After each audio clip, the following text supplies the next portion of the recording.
How you doing, everybody? My name is Dr. Sami Baya. Please welcome back to my YouTube channel. Narcissist new supply catches hell after being put on the pedestal. That is what we're discussing in this video.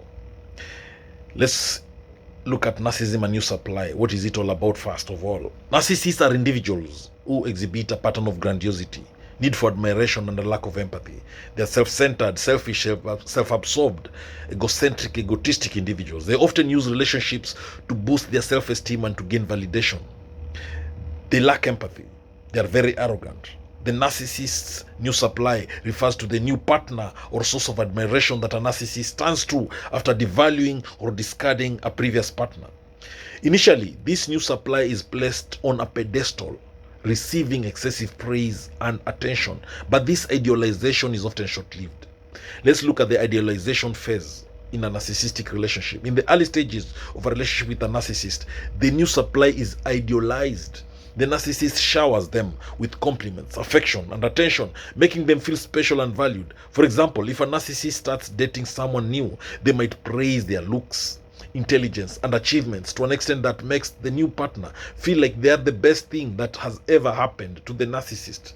Then the devaluation phase follows. Soon after the idealization phase, the narcissists begin to devalue the new supply. This shift can be abrupt or gradual, but it often involves the narcissist starting to find faults and flaws in their new partner. For instance, the same qualities that were once praised might now be criticized. The narcissist might start to ignore their partner's needs and desires, focusing instead on their own needs. Then there will be excessive criticism. As the devaluation phase progresses, the new supply is subjected to excessive criticism. What was once seen as admirable is now a source of annoyance or disdain. If the new supply initially received praise for their career success, the narcissist might later criticize them for being too ambitious or self-centered, creating a confusing and distressing experience for the partner. There will also be emotional roller coaster. The new supply experiences an emotional roller coaster due to the narcissist's erratic behavior. The highs of the initial idealization are followed by the lows of devaluation, leaving the new partner feeling unstable and unsure of where they stand. For example, after a period of intense attention, the narcissist might suddenly become distant or dismissive, creating confusion and anxiety for the new supply. There will also be manipulation and gaslighting. Narcissists often use manipulation and gaslighting to control their new supply. Gaslighting involves making the partner doubt their perceptions of reality. For instance, if the new supply confronts the narcissist about their erratic behavior, the narcissist might deny it or blame the partner for being overly sensitive, making them question their own judgment. There will also be isolation from support networks. A common tactic used by narcissists is isolating the new supply from their friends and family. This isolation increases the new supply's dependence on the narcissist and makes it harder for them to seek external validation or support. For example, the narcissist might discourage the new supply from spending time with loved ones, claiming that their friends and family are unsupportive or jealous. Again, there is the silent treatment, which is a manipulative tactic where the narcissist deliberately ignores or refuses to communicate with their new supply. This behavior can leave the new supply feeling rejected and worthless. For example, after a minor argument, the narcissist might stop responding to texts or calls, creating a sense of abandonment and emotional distress. There will also be projection of faults. Narcissists often project their own faults onto their new supply. If the narcissist is selfish, they might accuse their partner of being self-centered. This projection serves to deflect attention from the narcissist's own behavior and to confuse and undermine the new supply's self-esteem. For instance, if the narcissist is controlling, they might accuse their partner of being overly controlling or possessive. There will also be control and domination. Narcissists seek to control and dominate their new supply. This control can manifest in various ways, such as dictating the partner's behavior, choices, or social interactions. For example, the narcissist might insist on knowing their partner's whereabouts at all times, or dictate what they wear and how they should act in public. There will also be emotional exhaustion. The constant ups and downs, coupled with the narcissist's demands and criticisms, lead to emotional exhaustion for the new supply. They may feel drained and overwhelmed by the emotional intensity of the relationship. For instance, the emotional highs of being idealized can make the lows of devaluation feel even more intense, leading to chronic stress and fatigue. The new supply often develops a fear of abandonment due to the unpredictable nature of the narcissist's behavior. This fear can make them more compliant and eager to please the narcissist in hopes of regaining their affection and approval. For example, the new supply might go out of their way to accommodate the narcissist's demands, fearing that any disobedience might lead to a breakup. Narcissists may also exert control over their new supply's finances or social life. They might demand that their partner share financial resources or restrict their social interactions. For example, the narcissist might criticize the new supply's spending habits or prevent them from making decisions about their own money, increasing their dependence on the narcissist. There will also be inconsistent affection. Affection from the narcissist is often inconsistent, alternating between excessive praise and cold indifference. This inconsistency keeps the new supply off balance, always striving to regain the affection that was once freely given. For instance, after a period of warmth and adoration, the narcissist might suddenly become distant and uninterested, leading the new supply to constantly seek validation. Then there'll also be dependency and self-doubt issue. As the narcissist devalues the new supply, the partner begins to doubt their own worth and capabilities. The constant criticism and manipulation erode their self-confidence, making them more reliant on the narcissist for validation. For example, the new supply might start questioning their own judgment and abilities, believing that the narcissist's negative feedback is a reflection of their own inadequacies. Narcissists may publicly humiliate their new supply as a way to assert dominance and control. This humiliation can come in the form of insults, belittling comments, or making the partner the butt of jokes. For instance, at social gatherings, the narcissist might make derogatory remarks about the new supply's appearance or behavior, diminishing their self-esteem and public image. Again, narcissists often disregard personal boundaries, pushing the new supply to accept behavior that would be unacceptable in a healthy relationship. This lack of respect for boundaries can lead to emotional and psychological distress. For example, the narcissist might invade the new supply's privacy by reading their personal messages or demanding access to their private accounts. There will also be blame shifting. When issues arise in the relationship, narcissists often shift the blame onto the new supply. They refuse to take responsibility for their own actions and instead make their partner feel at fault. For example, if the narcissist engages in hurtful behavior, they might accuse the new supply of causing the problem or being the cause of their own anger. Again, the narcissist's behavior is often unpredictable, swinging between adoration and disdain.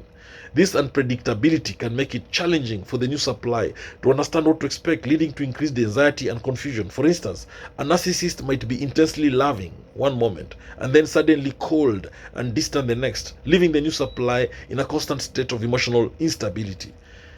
Now, narcissists, they manipulate perceptions. Remember, these are master manipulators. They manipulate the new supply's perceptions of reality to maintain control and avoid accountability. They may distort facts or make false claims to confuse and control their partner. For example, if the narcissist is caught in a lie, they might insist that the new supply is mistaken or misinterpreting the situation, further undermining their partner's confidence in their own perceptions. Narcissists will also create dependence by systematically undermining the new supply's self-worth and independence. The narcissist creates a dependency. The new supply may become reliant on the narcissist for emotional validation, financial support, or social approval. For example, if the narcissist criticizes the new supply's career choices or personal goals, the new supply might start to doubt their own abilities and rely more heavily on the narcissist's approval. Again, there'll be fading attention. As the relationship progresses, the narcissist's attention towards the new supply may wane.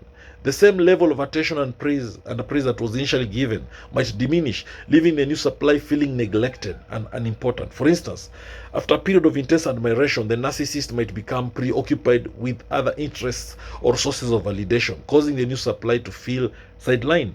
There'll also be exploitation of vulnerabilities. Narcissists often exploit their new supply's vulnerabilities to manipulate and control them further. They may use personal insecurities or past trauma to their advantage. For example, if the new supply has a history of low self-esteem, the narcissist might deliberately criticize or belittle them in ways that exacerbate these insecurities, making the partner more dependent on the narcissist's approval. Again, there'll be undermining relationships with others. Narcissists frequently undermine the new supply's relationships with others to isolate them and increase their reliance on the narcissist. They might sow discord between the new supply and their friends or family. For instance, the narcissist might spread rumors or create conflicts, making the new supply feel alienated from their support network and more dependent on the narcissist for social interaction. They will also use charm as a weapon. Narcissists use their charm and charisma as weapons to manipulate and control their new supply. They may present a facade of charm and likability to win over others and to disarm their partner's defenses. For example, the narcissist might initially charm the new supply with grand gestures and flattering comments, only to use that charm to manipulate and control them later on. The new supply might begin to engage in self-sabotaging behavior as a result of the constant emotional turmoil created by the narcissist. They may make poor decisions or act in ways that undermine their own well-being. For example, the new supply might neglect their personal goals or well-being in an attempt to meet the narcissist's ever-changing demands, leading to a decline in their overall quality of life. There will be cognitive dissonance. The new supply experiences cognitive dissonance as a result of the narcissist's conflicting behaviors. They struggle to reconcile the idealized image of the narcissist with the reality of their devaluing actions. For instance, the new supply might find it difficult to understand why the narcissist, who once professed deep love and admiration, is now so dismissive and critical. There will also be fear of rejection. The new supply often develops a fear of rejection due to the narcissist's inconsistent behavior and devaluation tactics. This fear can lead them to constantly seek reassurance and validation from the narcissist, even when it is clear that the relationship is unhealthy. For example, the new supply might continuously seek approval from the narcissist, fearing that any misstep could lead to rejection or abandonment. There will be the long-term psychological impact. The long-term psychological impact of being placed on the pedestal and then devalued by a narcissist can be severe. The new supply may experience issues such as anxiety, depression, and low self-esteem as a result of the emotional abuse. For instance, they might struggle with feelings of worthlessness or inadequacy long after the relationship ends, impacting their overall mental health and well-being. Then there is the issue of breaking free from the cycle. Breaking free from a relationship with a narcissist requires significant self-awareness and support. The new supply must recognize the unhealthy patterns and seek help to rebuild their self-esteem and independence. For example, therapy or support groups can provide the necessary tools and support for recovering from the emotional trauma inflicted by the narcissist, helping the new supply to regain a sense of self-worth and autonomy. In summary, the cycle of idealization and devaluation experienced by the new supply in a narcissistic relationship is a painful and damaging process. Understanding these dynamics is very crucial for recognizing and addressing the emotional and psychological impact of such narcissistic relationships. Thank you for watching this video. Please subscribe to my YouTube channel if you've not done so. Subscribe.